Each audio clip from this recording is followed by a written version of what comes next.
Hello, kiddos. How are you? Mr. Moroz here.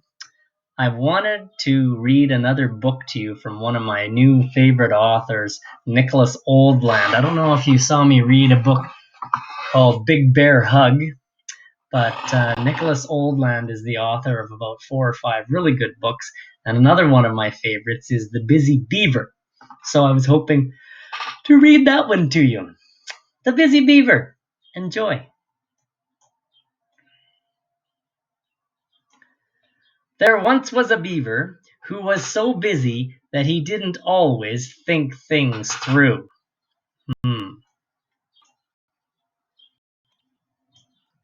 This beaver's carelessness was becoming a problem. His dams leaked and he always made a mess of the forest. He left trees half chewed, and worse, he felled more than he needed.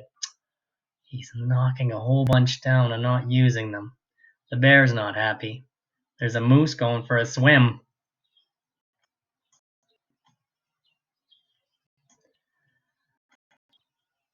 Perhaps worst of all, the beaver went about his work with so little thought that a tree landed right on top of a bear. And once he even chewed a moose's leg thinking it was a tree. The beaver was just that careless. It was only a matter of time before something went terribly wrong. Crack! Sure enough, one day the beaver was so busy chewing on a tree that he failed to notice it was falling in his direction. Oh no! The beaver woke up in the hospital with a bent tail, 2 broken limbs, 3 cracked ribs, 4 big bruises, 5 sprained fingers, 6 twisted toes, 7 little cuts, 8 stinging scratches, 9 sore muscles, and 10 nasty slivers. He had spent his entire life chewing, swimming, and building. He had never sat still for a second. Now he could barely scratch his nose. At first, all the beaver could do was stare at the ceiling. But little by little, he began to heal. With lots of rest, he regained his strength, and before too long, he was trying out a pair of crutches.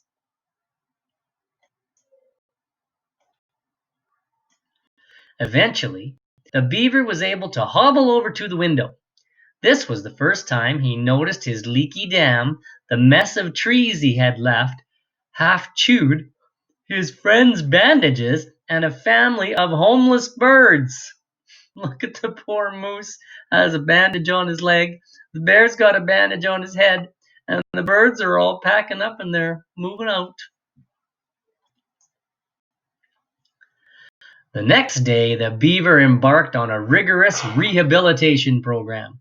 He did lots of yoga, he got back on his feet, and lifted some weights. While he was at it, the beaver caught up on some important reading, how to make a better dam, and practiced saying, "I'm sorry. I'm sorry." Soon enough, he was ready to go home. Uh-oh. Hi guys, run for your lives! Everybody was running away from the beaver. The beaver's friends were a little worried about his return to the forest, but despite their concerns, the beaver went straight to work.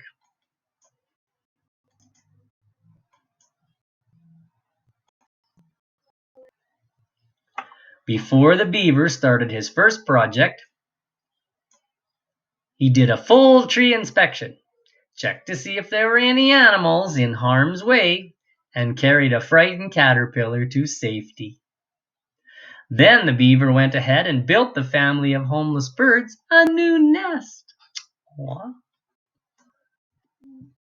Next, the beaver apologized to his friends for being careless and causing so much damage. Sorry, guys.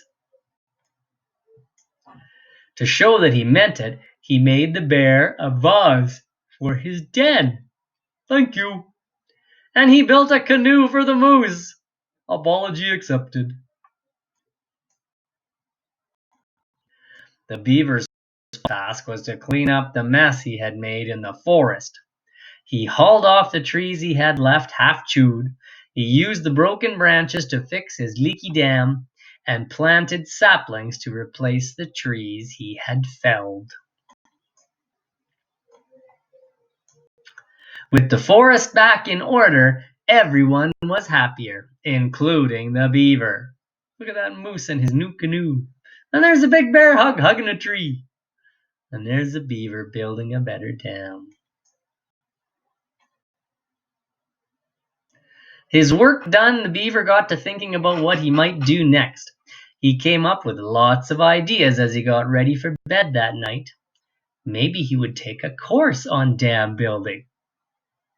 Or start a band and go on tour, the wild ones. Or take more naps. The beaver liked this idea the best. Being busy doing good work was exhausting.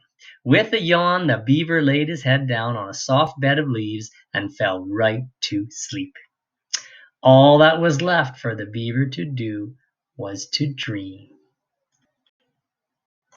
And that's the end. I hope you enjoyed that story. I liked it a lot. Take care.